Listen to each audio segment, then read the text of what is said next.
Hey folks, this is Johnny and welcome to another Faderport 8 video. And this video is actually going to go through something very cool that I didn't know in the first set of videos, but that I know now. And I'm a little embarrassed because it was actually in the startup manual and I missed it. The link button and what this button does. And if you are familiar with some of the Steinberg stuff, they have a controller. Can't remember what the name of the controller is, but it used to have something what they called an AI knob. And what this link button does is something very similar, but what it does is it turns this knob into like the mouse wheel on your mouse. So what we're going to do here is I'm going to show you how to activate it and what you can control with it. So the first thing I'm going to do is I'm going to open up a plugin here. I'm going to open up my compressor here on my kick track.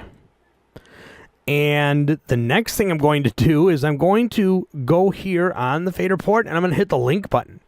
And when you click on that, you can actually see that it turns blue, but it also turns something else blue, and it turns this part of the control link option, which will be in another video, it turns it blue. So if I turn it on and off, you can see that it turns blue. Now the beauty of this is now whenever I hover the mouse over any control, this parameter knob here at the top of the Faderport now becomes the control for any knob I hover over. Hover over this one. I can do this. I'm going to go over here to the input gain, and I'm going to do this.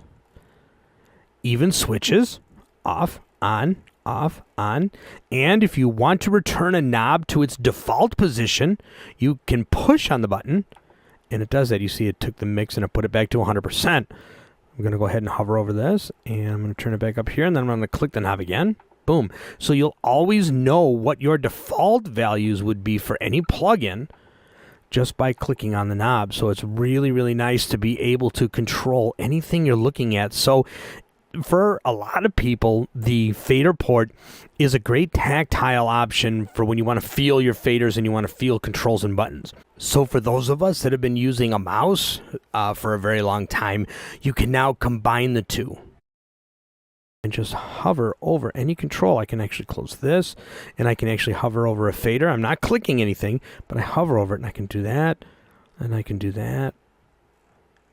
Very easy to do. Very easy to do.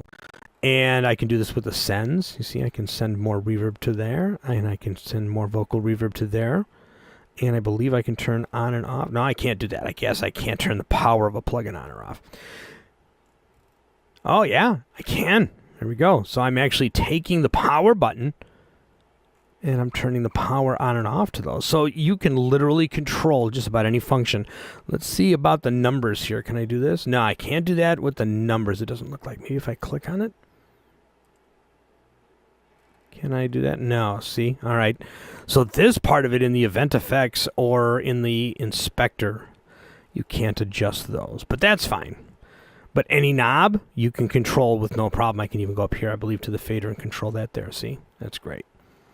That is really nice. Can I do it with the record? No. Oh, yeah, you can do it with the record buttons. That's nice. Off, on.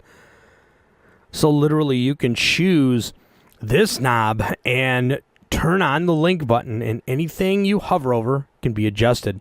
All right, there are more videos coming, more things that I've discovered, and I will see you all in the next video.